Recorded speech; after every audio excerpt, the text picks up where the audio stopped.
नमस्कार, मैं हूं आयुष कुमार और आप सभी का स्वागत है भारत न्यूज 24 के इस खास पेशकश में। झारखंड में साहेब का बोलबाला है। साहेब यानी कि अधिकारियों का बोलबाला है। बोलबाला इस कदर है कि झारखंड को ये लूटने पर लगे हैं। हम आपको विस्तार से बताते हैं आज की कहानी किस बारे में। भ्रष्टाचार। भ्रष्टाचार एक कोड है और इस कोड में खाज है झारखंड के भ्रष्टाचारी अधिकारियों के तेवर। खैर, भारत न्यूज 24 के हाथ तुक्के से एक एफआईआर लगी, पर उस एफआईआर की पड़ताल में भ्रष्टाचार की गंगोत्री भी सामने आई है। आज उस गंगोत्री की पहली किस्त आपके सामने लेकर आए हैं। देखिए हमारी इस खास रिपोर्ट में। टीवी पर दिख रही इस तस्वीर को ध्यान से देखिए। ये शख्स हैं आलोक कुमार, झारखंड एडमिनिस्ट्रेटिव सर्विस के अधिकारी हैं और फिलहाल गिरिडीह में पोस्टेड ग्रामीण विकास विभाग के तहत आने वाले डीआरडीए के डायरेक्टर। अब आप पूछेंगे कि हम आपको इनकी तस्वीर क्यों दिखा रहे हैं, तो उसे समझने के लिए आपको ये एफआईआर देखनी होगी। रांची के लालपुर थाने में ये एफआईआर दर्ज हुई। एफआईआर शाम 7 बजे दर्ज हुई। दर्ज करवाने वाले प्रेमजीत कुमार नामक शख्स थे और एफआईआर आलोक कुमार पर थी। 7:30 बजे लालपुर थाना में ही एक और एफआईआर दर्ज हुई। ये एफआईआर आलोक कुमार ने प्रेमजीत कुमार के ऊपर दर्ज करवाई। दोनों एफआईआर हमें मिलने के बाद अब हमने इस मामले की पड़ताल शुरू की, तो जो सच सामने आया वो हैरत अंगेज था। साल 2021 में रांची के आदिवासी हॉस्टल के सामने स्थित करम प्लाजा में एक बहुत शानदार रेस्तरां खुला। नाम था हंगरी क्या। यह जगह आलोक कुमार की थी। 4 दिसंबर 2020 को इस रेस्तरां के लिए एक एग्रीमेंट हुआ। यह एग्रीमेंट आलोक कुमार और रेस्तरां के संचालक प्रेमजीत कुमार के बीच था। पर जब इस एग्रीमेंट को ध्यान से देखेंगे तो इस एग्रीमेंट में प्रेमजीत कुमार के हस्ताक्षर तो हैं, पर आलोक कुमार के हस्ताक्षर की जगह इसमें किसी ममता पंकज के हस्ताक्षर।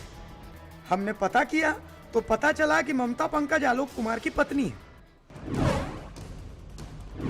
क्या ऐसा हो सकता है कि एग्रीमेंट पति करे और एग्रीमेंट में हस्ताक्षर पत्नी के हों?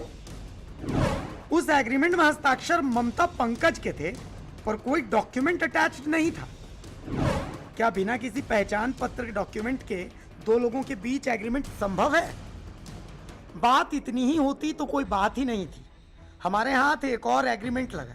यह एग्रीमेंट तमन्ना परवीन और आलोक कुमार के बीच था। तमन्ना परवीन प्रेमजीत की पत्नी है। खैर, अब इस एग्रीमेंट में आप जिस होल्डिंग नंबर को देखेंगे 870/A9, हमारी जांच में यह होल्डिंग नंबर भी फर्जी पाया गया। यह होल्डिंग नंबर किसी श्रीमती फूलो देवी के नाम से रजिस्टर्ड है। क्या एग्रीमेंट के लिए फर्जी होल्डिंग नंबर का सहारा लिया गया? एग्रीमेंट में फर्जी होल्डिंग नंबर का सहारा आखिर क्यों? फर्जी होल्डिंग नंबर के सहारे कोई टैक्स चोरी करना चाहता है। हमारी पड़ताल के बाद हमें लगा कि यहां तो दाल में कुछ काला नहीं, पूरी दाल ही काली है। खैर, चूंकि आलोक कुमार एक बड़े अधिकारी हैं, तो खबर दिखाए जाने का हमारा तकाजा कहता है कि हम करम प्लाजा जाएं। हम वहां पहुंचे भी। दूसरे तल्ले पर बंद पड़ा हंगरी के रेस्तरां का बोर्ड हमारा स्वागत कर रहा था।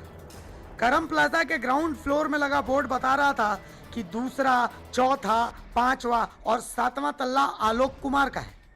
और उससे भी गजब बात यह थी कि जिस दूसरे तल्ले को लेकर विवाद है, मामला कोर्ट में विचाराधीन है, उस दूसरे तल्ले को किराए पर देने के लिए इश्तिहार बाकायदा बाहर लगाया गया था।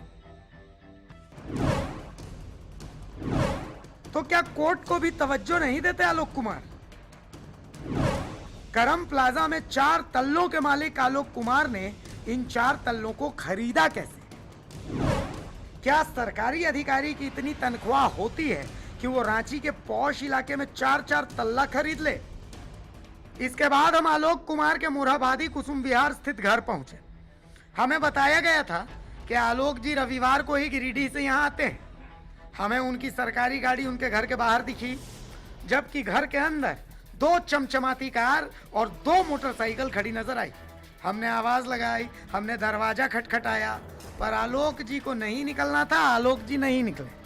थक हार कर हमने उन्हें फोन किया। जो बातचीत हुई वो आप खुद सुन लीजिए।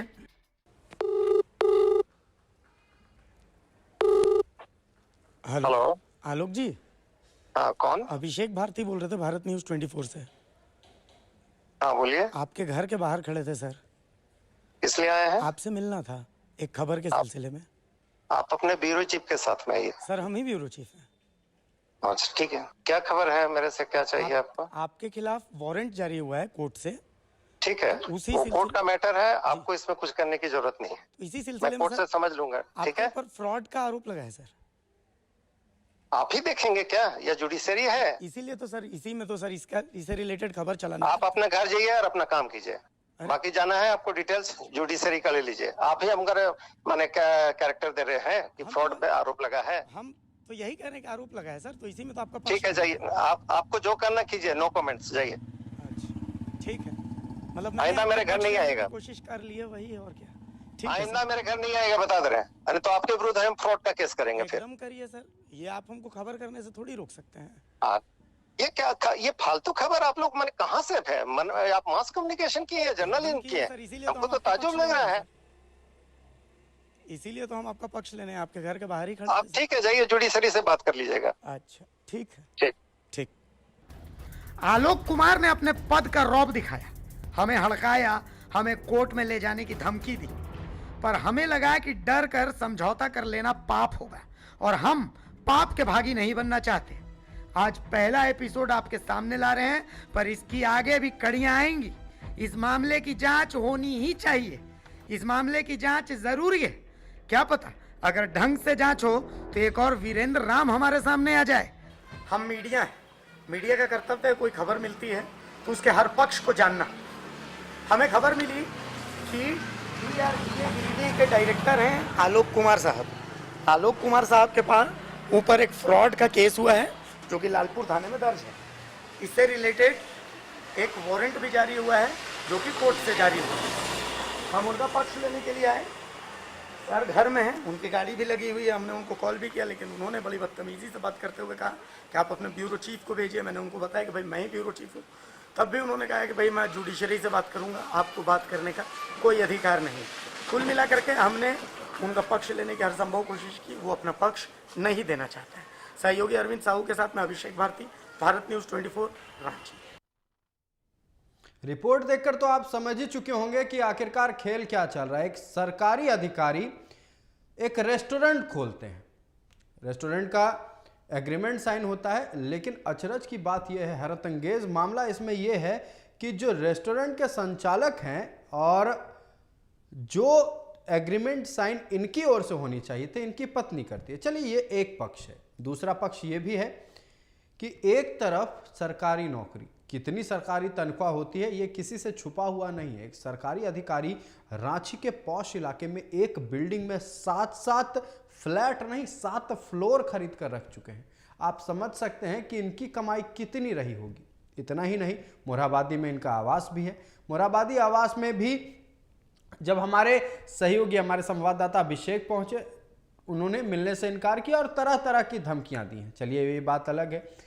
अब इनके जितने भी पहलू हैं सबको अगर खंगाला जाए तो एक बड़ा भ्रष्टाचार सामने आ रहा है। हमने कुछ दिनों पहले देखा था कि एक चीफ इंजीनियर थे ग्रामीण विकास विभाग के, एग्जीक्यूटिव इंजीनियर वीरेंद्र राम, उनके खिलाफ जब छापेमारी की गई तो करोड़ों की संपत्ति सामने आई है। छापेमारी तो नहीं हुई है आलोक कुमार के खिलाफ, लेकिन जो संपत्ति के ब्यौरे सामने आ रहे हैं ये बिल्कुल हैरत अंगेज हैं और बिल्कुल आश्चर्यचकित करने वाले हैं। ये वही एग्रीमेंट है, आप सामने देख सकते हैं, जो रेस्टोरेंट को लेकर किया गया था। लालपुर में एक रेस्टोरेंट खोला गया जिसका नाम था हंगरी क्या। उस रेस्टोरेंट खोले जाने को लेकर रेस्टोरेंट के संचालक और आलोक कुमार के बीच एग्रीमेंट साइन होना था, लेकिन एग्रीमेंट पे साइन आलोक कुमार की पत्नी और रेस्टोरेंट के संचालक, साथ ही इन दोनों का आईडी प्रूफ वहां नहीं था, कोई भी पहचान पत्र नहीं था। और इस पर बातचीत करेंगे हमारे सहयोगी अभिषेक, लगातार हमारे साथ बने हुए हैं। अभिषेक, कुछ सवाल करने से पहले, आलोक कुमार के बारे में चर्चा करने से पहले, इनके बारे में जानकारी जो देखकर मेरे मन में कौतूहल हो रहा है यह है कि एक सरकारी अधिकारी की सैलरी कितनी होती होगी, एक सरकारी अधिकारी का तनख्वाह कितना होता है, क्योंकि रांची के सबसे पॉश इलाके में फ्लैट नहीं, 4-4 तल्ले इन्होंने खरीद के रख चुके हैं। हमें पहले इसके बारे में बताएं, आगे तो हम चर्चा करेंगे ही। आयुष, जो सवाल आपके मन में आया वही सवाल मेरे मन में आया। दर्शकों को पहले मैं बता दूं कि हम जो आज दिखा रहे हैं ये पहली कड़ी है। जी इसकी और भी कड़ियां सामने आएंगी। जी। ये सब घटनाक्रम जो है एक इत्तेफाक से शुरू हुआ। मैं वो इत्तेफाक बताता हूँ। इत्तेफाक कुछ यूं हुआ कि लालपुर थाना की हाथ लगी एफआईआर, हाथ लगी। एक एफआईआर 7 बजे की, एक एफआईआर 7:30 बजे की। दोनों एफआईआर में कमोबेश धाराएं एक ही जैसी। ठीक है। मेरा माथा ठनका। मुझे ऐसा लगा कि ठीक है, नॉर्मल चीज है। लेकिन फिर मैंने उसमें देखा कि एक जो अधिकारी हैं आलोक कुमार, उनके बारे में मैंने पता किया कि भाई एक अधिकारी हैं। अब रांची के करम प्लाजा में उनकी एक जगह है जिसको लेकर के एग्रीमेंट होता है रेस्टोरेंट चलाने के लिए। रांची में एक बहुत शानदार रेस्टोरेंट खुला, हंगरी क्या। ये हंगरी क्या रेस्टोरेंट की मालकिन थी तमन्ना परवीन। तमन्ना परवीन और आलोक कुमार के नाम का एक एग्रीमेंट मेरे हाथ लगा। चलिए वो नॉर्मल था। लेकिन फिर मैंने वो एप्लीकेशन देखा जो एप्लीकेशन लालपुर थाना में सबमिट की गई थी। तमन्ना परवीन और जो आलोक कुमार है इनके बीच का एग्रीमेंट जो है वो 75,000 रुपए का था। पर जिस एग्रीमेंट का जिक्र लालपुर थाना में किया गया वो 95,000 रुपए का था। मुझे दाल में कुछ काला नजर आया। मैंने थोड़ा और चर्चा उसमें थोड़ा सा और रिसर्च किया। लालपुर थाने की एफआईआर किन्हीं प्रेमजीत कुमार के नाम के खिलाफ थी, आलोक कुमार ने की थी। मैंने सोचा कि ये प्रेमजीत कौन है, तो पता चला कि तमन्ना परवीन के पति। फिर पता चला कि ऑलरेडी प्रेमजीत कुमार के साथ एक एग्रीमेंट हो चुका। प्रेमजीत के साथ जो एग्रीमेंट हुआ था उस एग्रीमेंट में आलोक कुमार और प्रेमजीत के बीच एग्रीमेंट था। नियमानुसार इन दोनों के हस्ताक्षर होने चाहिए, पर हस्ताक्षर उसमें किन्हीं ममता पंकज का था। मैं फिर कंफ्यूज हो गया। मतलब प्रेमजीत कुमार और आलोक कुमार के बीच अगर एग्रीमेंट होता है तो उस एग्रीमेंट में ममता पंकज क्यों साइन करेंगे। तो फिर पता चला कि ममता पंकज आलोक कुमार जी की पत्नी है। मुझे बड़ा अजीब लगा। मैंने थोड़ा और रिसर्च किया। मुझे पता चला कि आलोक कुमार जी डीआरडीए के डायरेक्टर है, ग्रामीण विकास विभाग के तहत, और गिरिडीह में पोस्टेड। खबर दिखाने का हमारा जो पैमाना होता है, हम उस पैमाने के तहत आलोक जी के करम प्लाजा जहां हंगरी गया वहां पहुंचे। मामला पता चला कि कोर्ट में पेंडिंग है।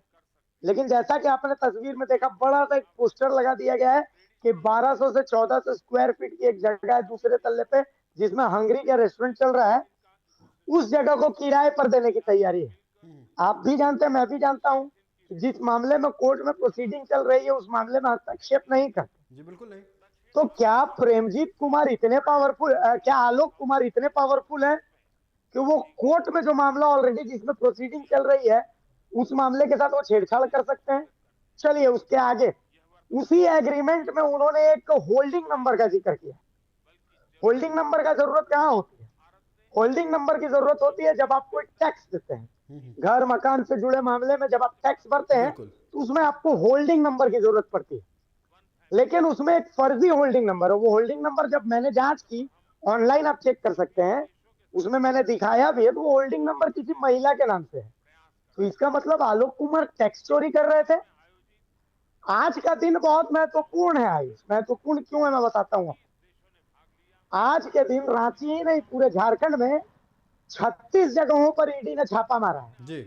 मैं ईडी महोदय से रिक्वेस्ट करता हूं, वीरेंद्र राम को जैसे पकड़ा है, एक बार एडमिनिस्ट्रेटिव सर्विस के इस अधिकारी की तनख्वाह कितनी होगी? जो आपने सवाल पूछा मैं भी वही सवाल पूछ रहा हूँ। 1 लाख रुपए, 2 लाख रुपए, 5 लाख रुपए होगी। 5 लाख रुपए से ज्यादा तो नहीं होगी। करम प्लाजा का एक फ्लोर 1.25 करोड़ रुपए का है। 4 फ्लोर है वहां पर। इसीलिए तो करम प्लाजा के बारे में जिक्र हुआ और तभी हमारी कान खलकी कि आखिरकार एक सरकारी अधिकारी करम प्लाजा जैसे, और वो भी लालपुर के करम प्लाजा जैसे इलाके में, करम प्लाजा में 5-5 फ्लोर खरीद कर रख रहे हैं। ये तो बिल्कुल अचरज की बात है। अभी तो पहला एपिसोड दिखाया आयुष, अभी पहला एपिसोड दिखाया जिसमें हमने सिर्फ इनके करम प्लाजा वाली प्रॉपर्टी दिखाई है। जी। तस्वीरों में आप देख सकते हैं कि बाकायदा बोर्ड लगाया गया है कि दूसरा तल्ला, चौथा तल्ला, 5वां तल्ला और 7वां तल्ला। 7वां तल्ला में कैंडी हाइट्स नाम का गेस्ट हाउस चलता है। उस गेस्ट हाउस की भी हकीकत आपको बताएंगे। थोड़ा सा पेशेंस रखना है। इसके अलावा मोरहाबादी कुसुम विहार में जब हम गए तो बाहर में हमें एक बच्ची मिली। पहले तो हम पहली बार जब गए तो ममता पंकज जी निकली, बहुत बदतमीजी से उन्होंने कहा कि आप यहाँ की तस्वीरें नहीं उतार सकते। हम डर गए, इसलिए डर गए कि एक पत्रकार होने के नाते एक महिला अगर हमारे ऊपर कोई आरोप लगा देगी तो हम क्या करेंगे, क्योंकि वहां पर कोई सीसीटीवी फुटेज भी नहीं है जो हमें बचा सके। तो हमने उनसे पूछा कि अच्छा आलोक जी आएंगे कब, तो बोला गया कि संडे को आइए। हम संडे को गए, एक बच्ची बाहर धूप में बैठी थी, हमने उसको पूछा, वो आलोक जी की बच्ची थी, हमने बोला कि बेटा पापा हैं? बच्ची ने बोला हाँ पापा हैं। मैंने बोला आप उनको बुलाइए, बोलिए मीडिया से है। बच्ची अंदर गई, करीब हम 20 मिनट तक वहां वेट करते रहे धूप में, कोई बाहर नहीं आया। फिर थक हार करके हमने आलोक जी को फोन किया। आलोक जी से जो बातचीत हुई वो आपने देख ली जी। वो उल्टा मेरी डिग्री पर सवाल खड़े कर रहे हैं कि क्या आपने मास कम्युनिकेशन किया है, जबकि मैं उनकी डिग्री पर सवाल खड़े करता हूं कि क्या आपने परीक्षा देकर के झारखंड एडमिनिस्ट्रेटिव सर्विस की परीक्षा पास की है। मुझे शक इसलिए है कि इनकी पत्नी का एक ऑडियो और इनका लालपुर थाने में बातचीत का एक ऑडियो भी मेरे पास है, जिस ऑडियो में ये अपने ऊपर लगी धाराओं को हटवाने की जिक्र कर रहे हैं, और इसके लिए बाकायदा इन्होंने लालपुर थाने पर दबाव भी बनवाया, जिसमें इनकी पत्नी का कहना है कि भाई हम प्रशासनिक लोग हैं, आप हमारी तरह से नहीं चलेंगे तो फिर आपको बहुत समस्या होगी। अब मैं आपको बताता हूं इसमें खेल। देखिए, हंगरी का रेस्टोरेंट एक ऐसा रेस्टोरेंट था उस समय 2020-21 के आसपास में, वो रांची के सबसे आलीशान रेस्टोरेंट, मतलब लगभग 1 करोड़ के आसपास की उसमें इन्वेस्टमेंट थी। आलोक कुमार ने, हालांकि उसमें अब जब्ती लिस्ट बन चुकी है, सीजर लिस्ट बन चुकी है, लेकिन अब आलोक कुमार वहां से उस रेस्टोरेंट में से सामान गायब करने की तैयारी कर रहे हैं। वहां के सीसीटीवी वगैरह सबको बंद कर दिया गया। आप देख लीजिए कि इस आदमी में कितना रौब है, कितना इसको प्रशासन का घमंड है इस आदमी को, कि इस आदमी से जब पक्ष के लिए बोला गया तो ये कहता है कि जाइए जो कहना होगा मैं कोर्ट में कहूंगा, आपको जो करना करिए और दोबारा आप मेरे घर में नहीं आएंगे। अरे आप मुझे खबर बनाने से रोक देंगे? इनकी प्रॉपर्टी लोहरदग्गा से लेकर के, लोहरदग्गा में इनका एक फार्म हाउस है, उसकी भी तस्वीरें दिखाएंगे। गिरिडीह में डीआरडीए में इन्होंने क्या क्या किया है उसकी भी तस्वीरें दिखाएंगे। सारा कच्चा चिट्ठा हम खोलेंगे आयुष। बड़े बड़े व्यवसायी, अभिषेक आपने फार्म हाउस का जिक्र किया, बड़े बड़े व्यवसायी फार्म हाउस बनाने के लिए अपनी पूरी जिंदगी लगा देते हैं, लेकिन एक सरकारी कर्मचारी जिनकी तनख्वाह कुछ हजार या मानते हैं कुछ लाख में होगी, तो क्या इतने पैसे आ रहे हैं इनके पास सिर्फ सरकारी तनख्वाह से? ये कितना बचा ले रहे हैं? और क्या खाना पीना भी नहीं खाते हैं? जो फार्म हाउस तक बना ली है, एक बड़ा बिल्डिंग खड़ा कर दिया है, उसमें कई फ्लोर खरीद ले रहे हैं। और सिर्फ इतना ही नहीं, रौब इतना है इनका कि कोर्ट के आदेश की भी अवमानना करने में एक पल भी नहीं चूक रहे हैं। को बकायदा आपने जिस तरह से बताया कि उनके रेस्टोरेंट में कोर्ट ने जब्ती का ऑर्डर पास कर दिया, लेकिन इन्होंने बड़ा सा बैनर लगाया है कि 2400 स्क्वायर फुट का एरिया रेंट के लिए अवेलेबल है। हमें तो मतलब सरकारी अधिकारियों की अगर बात कर ले, वीरेंद्र राम की बात कर लें या आईएएस पूजा सिंघल की बात कर लें, अब नए एक सरकारी कर्मचारी सामने आए हैं, ये भी किसी से कम नहीं है। ये भी कहते हैं कि भैया आप डाल तो हम पात, हम भी भ्रष्टाचार में कदम से कदम मिलाकर चलेंगे आपके साथ। सबसे गजब बात मैं आपको बताता हूँ आयुष, कोर्ट से सीजर लिस्ट, अभी कोर्ट से जब्ती का आदेश नहीं हुआ जी। कोर्ट से इनके खिलाफ, इनकी पत्नी और इनके बेटे के खिलाफ बाकायदा वारंट जारी हुआ। अच्छा। जो वारंट फिलहाल बरियातू थाने में मौजूद है, लेकिन अभी तक इस वारंट की तामील नहीं हुई है, और अभी इनके तरफ से दौड़ लगाई जा रही है बेल के लिए कोर्ट से। और इंटरेस्टिंग बात आपको मैं बताता हूँ, बहुत इंटरेस्टिंग बात है, इन्होंने लालपुर थाने में जो, आप हमारे साथ बने रहिएगा, हमारे साथ RTI activist Pankaj Yadav phone line पर बने हुए हैं। आपका बहुत बहुत स्वागत है भारत न्यूज 24 पर पंकज यादव जी।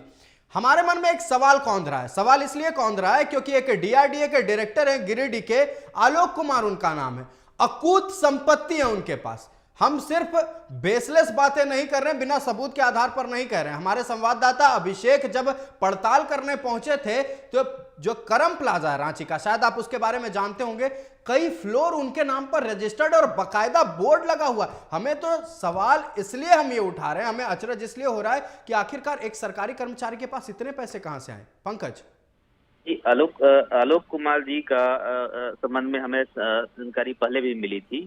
मेरे संज्ञान में है कि इन्होंने भ्रष्टाचार के द्वारा कुछ संपत्ति इन्होंने अर्जित की है, निसंदेह ग्रामीण विकास विभाग एक विभाग है जो मतलब इनको होता है कि गांव ग्रामीण क्षेत्र के लोगों को सम्मिलित करना है या वहाँ पर वो करना। डीआरडीए में रहे हैं, लेकिन जिस प्रकार से शिकायत होने के बावजूद भी इन पर किसी प्रकार की कार्रवाई नहीं होती है और लगातार जो है इनका संपत्ति में वृद्धि होते रहता है। अपने पत्नी के नाम से इन्होंने संपत्ति खरीद रखा है और इसके बावजूद भी जो है चीजें स्पष्ट नहीं हो पा रही है। निसंदेह इस पर जो है सवाल खड़े होते हैं, लेकिन मुझे विश्वास है कि जिस प्रकार से आप इनको जो है अपने चैनल के माध्यम से लोगों के समक्ष इनकी संपत्ति का खुलासा कर रहे हैं और जो जानकारियां आपको मिली है वो शेयर कर रहे हैं, आने वाले दिनों में हम इसको मामला को कोर्ट में ले जाएंगे और इस पर कार्रवाई होनी चाहिए। पंकज, सिर्फ इतना नहीं है कि अकूत संपत्ति है, इनकी पत्नी और इनके बेटे के खिलाफ वारंट भी जारी किया गया, फिर भी इनकी मनमानी देखिए, इनका रौब देखिए। जब हमारे सहयोगी माफ कीजिएगा पहुंचते हैं बात करने तो उस वक्त कहते हैं आलोक कुमार कि आप जाइए, जो होगा हम कोर्ट में समझ लेंगे, आप जुडिशियरी से बात कीजिए। हमें खबर बनाने से रोका गया है और यहां तक कि हमारे संवाददाता को उनके पढ़ाई पर सवाल उठाया जा रहा था आलोक कुमार के द्वारा। नहीं, देखिए ये बेसिकली संपत्ति का नशा है और जब आलोक कुमार एकाएक इतने बड़े मतलब धन फसूनी बने हैं, इनकी संपत्ति में क्रमवार वृद्धि हुई होगी। तो जब इन्होंने शुरुआत में गलतियां की होगी, शुरुआत में जब इन्होंने धन इकट्ठा करना शुरू किया होगा, तो जितने भी जांच एजेंसी होती है उन पर उनसे बच जाते हैं और कहीं न कहीं उनकी इसका फायदा उठाकर, लचीलापन का फायदा उठाकर आज वो अपने आप को जो है धन पशु के रूप में खड़ा कर लेते हैं और उनको सारा सिस्टम, मीडिया, संस्थानें जितनी छोटी छोटी लगती है इनको, तो वो उनका जो है रसूख जो बोल रहा है, घमंड जो बोल रहा है, कहीं न कहीं जाकर वो कोर्ट में खत्म हो जाएगा। और अभी आप एग्जाम्पल के तौर पर वरिंदर राम का देख रहे होंगे, वरिंदर राम का भी रसूख ऐसा ही था। जिस किसी आप अभी जो देख रहे हैं आलोक कुमार का जो रसूख देख रहे हैं, जो इनका व्यवहार देख रहे हैं, जो बर्ताव देख रहे हैं, कुछ ऐसा ही रसूख और व्यवहार और बर्ताव जो है वरिंदर राम का भी हुआ करता था। और आप देख रहे हैं अभी वो कहाँ पर हैं। तो मुझे लगता है कि ऐसे लोगों को थोड़ा समय लगता है, सही जगह पर पहुंचेंगे। जी, आपका हमारे साथ जुड़ने के लिए और इस अहम मुद्दे पर बातचीत करने के लिए बहुत बहुत धन्यवाद पंकज यादव। ये थे आरटीआई एक्टिविस्ट पंकज यादव। इन्होंने साफ तौर पर कह दिया है कि आलोक कुमार की बोली नहीं है, उनके अकूत संपत्ति की बोली है। हमारे साथ हमारे सहयोगी अभिषेक लगातार बने हुए। अभिषेक, हमने पंकज यादव से बातचीत की, आरटीआई एक्टिविस्ट है, वो कह रहे हैं कि जिस तरह से वीरेंद्र राम अपने फाइनल डेस्टिनेशन पर पहुंच गए हैं, आलोक कुमार भी एक ना एक दिन जरूर पहुंचेंगे। आयुष, एक बात मैं आपको बता रहा हूं, देखिए रॉब किसको कहते हैं मैं आपको बताता हूं। जिस रेस्टोरेंट, हंगरी का रेस्टोरेंट जिस जगह पर था, उस जगह पर ऑलरेडी एक जो एग्रीमेंट था, दीपक खलखो नाम का कोई शख्स है, दीपक खलखो के साथ आलोक कुमार का एक ऑलरेडी एग्रीमेंट 2022 तक वैलिड। लेकिन आलोक कुमार की पहुंच प्रशासन में कितनी ज्यादा थी और इनका रोब कितना, इनको पता था कि मेरा कोई कुछ बिगाड़ नहीं सकता। इन्होंने प्रेमजीत कुमार और प्रेमजीत कुमार से पहले तमन्ना परवीन, इन दोनों के साथ उसी जगह के लिए एग्रीमेंट किया। इनको देखिए, ये भले झारखंड एडमिनिस्ट्रेटिव सर्विस के अधिकारी हैं, लेकिन कच्चे खिलाड़ी। 75,000 का एग्रीमेंट करते हैं, थाना में लिख के देते हैं 95,000 का एग्रीमेंट। 2022 तक जिस जगह के लिए इन्होंने ऑलरेडी दीपक खलको के साथ एग्रीमेंट किया है, 2021 में फिर 2023 तक के लिए उसी जगह के लिए तमन्ना परवीन से एग्रीमेंट कर। हमें नहीं लगता कि ये 75,000 95,000 वाली इनके लिए कोई बड़ी गलती होगी। इनके लिए तो 20,000 का फर्क कोई मायने नहीं रखता होगा, इसलिए शायद इन्हें याद नहीं रहा होगा। मेरी डिग्री पर सवाल खड़े करने वाले की खुद का बौद्धिक स्तर देख लीजिए। उससे भी इंटरेस्टिंग चीज कि ठीक है, जिस जगह को आपने ऑलरेडी किसी को रजिस्ट्री एग्रीमेंट किया हुआ है कि 2022 तक आप उसको यूज करने देंगे, तो फिर दूसरे के साथ आपने 2021 में अगर एग्रीमेंट किया, तो आपसे बड़ा फ्रॉड, आपसे बड़ा चोर, आपसे बड़ा बेईमान आदमी कौन हो सकता है? इनके बारे में बातचीत करेंगे, हमारे साथ बने रहिएगा। हमारे साथ बीजेपी नेता उपेंद्र फोन लाइन पर जुड़े हुए हैं। उपेंद्र जी, आपका बहुत बहुत स्वागत है भारत न्यूज 24 में। सीधा सवाल एक करना चाहेंगे, डीआरडीए के एक डायरेक्टर आलोक कुमार, अकूत संपत्ति उनके पास, लालपुर जैसे इलाके में एक रेस्टोरेंट है, कई फ्लोर उनके खरीदे गए हैं। आप बताएं कि आखिरकार एक सरकारी कर्मचारी इतनी संपत्ति कहां से ला सकता है? देखिए, कुछ दिन पहले भी मामला आया था। वहाँ एक रेस्टोरेंट था हैंगरी क्या, और रेस्टोरेंट अभी जो है कुछ रेंट वगैरह के लेके विवाद में फंसा हुआ। हमने भी एग्रीमेंट हम देखे थे, तो एग्रीमेंट है 20,000 रुपया का, और किराया वो वसूलते हैं 75,000 रुपया जी। उसके बाद जब एक होल्डिंग जो है, वो होल्डिंग भी हम लोगों ने उसको जब जांच करवाया है तो उसको होल्डिंग भी फॉल्स पाया गया। होल्डिंग जो एग्रीमेंट में दिया हुआ है किसी के नाम से है, जो तीसरे कोई और इंसान के नाम पर है। हाँ, होल्डिंग किसी और के नाम पर है और यूज ये कर रहे हैं। तो ऐसे लोगों को इसी तरह से जो है धन अर्जन करते हैं, और इस तरह से जो धन अर्जन किए हैं और सरकार को भी जो है टैक्स को क्षति पहुंचाने का ही काम किए हैं, तो ऐसे लोगों पर तो जांच होनी चाहिए, गहनता से जांच होनी चाहिए, ताकि सरकार का रेवेन्यू का लॉस ना हो, और अगर कोई किराएदार है तो उसका भी लॉस ना हो।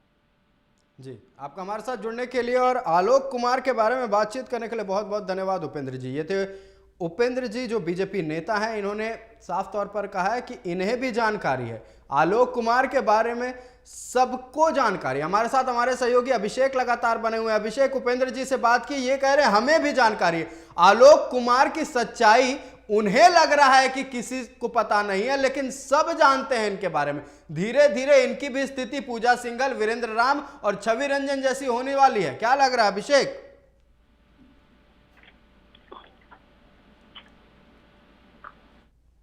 आयुष, जब पहले दिन मैंने खबर की तो मेरे पास एनएसयूआई के एक बड़े नेता का फोन आता है। वो मुझसे किस तरीके से बात होती है फोन पे, ये पत्रकार हो जी? तो मैंने बोला हाँ पत्रकार तो हैं। तो अगला फोन कर, फिर उधर से आवाज आती है कि आलोक कुमार का खबर कर रहे हो? तो मैंने बोला सुनिए भाई साहब, आप जो भी बोल रहे हैं, आप मेरे बाबूजी तो है नहीं कि आप मुझसे तुम तड़ाका करके बात कर रहे हैं। आप हैं कौन, पहले मुझे ही बताइए। तो मैं एनएसयूआई का प्रदेश उपाध्यक्ष बोल रहा हूँ। तो मैंने उनकी कुंडली निकाली तो मुझे पता चला कि खुद रिंग रोड में नियम विरुद्ध चस्का नाम का एक रेस्टोरेंट चलाते हैं, और मेरे पास पैरवी और धमकी के लिए फोन किया। शायद वो अभिषेक भारती को नहीं जानते होंगे, तो अब वो बहुत भली भांति जान जाएंगे। हो सकता है अभी युवा है, राजनीतिक कैरियर अभी बहुत लंबा उनका बचा हुआ है, ऐसी चीजों से उनको बचना चाहिए। फिर ग्रामीण विकास समझ में आ रहा है कि चाहे सत्ता की धमक हो या फिर इन जैसे अधिकारियों के प्रशासनिक जो बल है इनके पास, उसकी धमक हो, इन्हें यह लगता है कि हम दुनिया के शीर्ष पर बैठे हुए हैं, हम यहां से सब कुछ कंट्रोल कर सकते हैं। अभिषेक, ठीक है, सावन का महीना चल रहा है, देखिए हम तो भोलेनाथ को मानने वाले हैं, काल उसका क्या करे जो भक्त है महाकाल का। हमको एक बात बोलते हैं, जब तक तोड़ेंगे नहीं तब तक छोड़ेंगे नहीं। अपडेट ये आयुष कि आलोक कुमार का मामला पीआईएल के तर्ज पर कोर्ट में भी जाएगा। आलोक कुमार के खिलाफ शिकायत फिलहाल एसीबी में भी जाने वाली है। आय से अधिक संपत्ति का मामला चूंकि बनता है इनका, ईडी तक भी एक एप्लीकेशन जाने वाली है। और इनकम टैक्स, क्योंकि इन्होंने कर चोरी की है, कर चोरी के लिए इन्होंने गलत होल्डिंग नंबर डाला है, तो एक मामला इनकम टैक्स के पास भी पहुंच रहा है। तो कुल मिलाकर के ये याद रखना है कि जब तक तोड़ेंगे नहीं तब तक छोड़ेंगे नहीं। बहुत ज्यादा कुछ बोलूंगा। आपका हमारे साथ जुड़ने के लिए और आलोक कुमार की पूरी कुंडली खंगालने के लिए बहुत बहुत धन्यवाद अभिषेक। ये थे हमारे सहयोगी अभिषेक, जिन्होंने ग्राउंड रिपोर्टिंग की है, हर एक तथ्य निकालकर सामने रखा है, आपके समक्ष रखा है आलोक कुमार के बारे में। डीआरडीए के डायरेक्टर, 7 फ्लैट के मालिक, फार्म हाउस के मालिक, रेस्टोरेंट के मालिक, आखिरकार कैसे? सवाल बड़ा है। हम एक बार फिर लौटेंगे इस खबर पर। फिलहाल इस खास पेशकश में इतना ही। देश, दुनिया और राज्य की तमाम खबरों के लिए देखते रहिए भारत न्यूज 24। नमस्कार।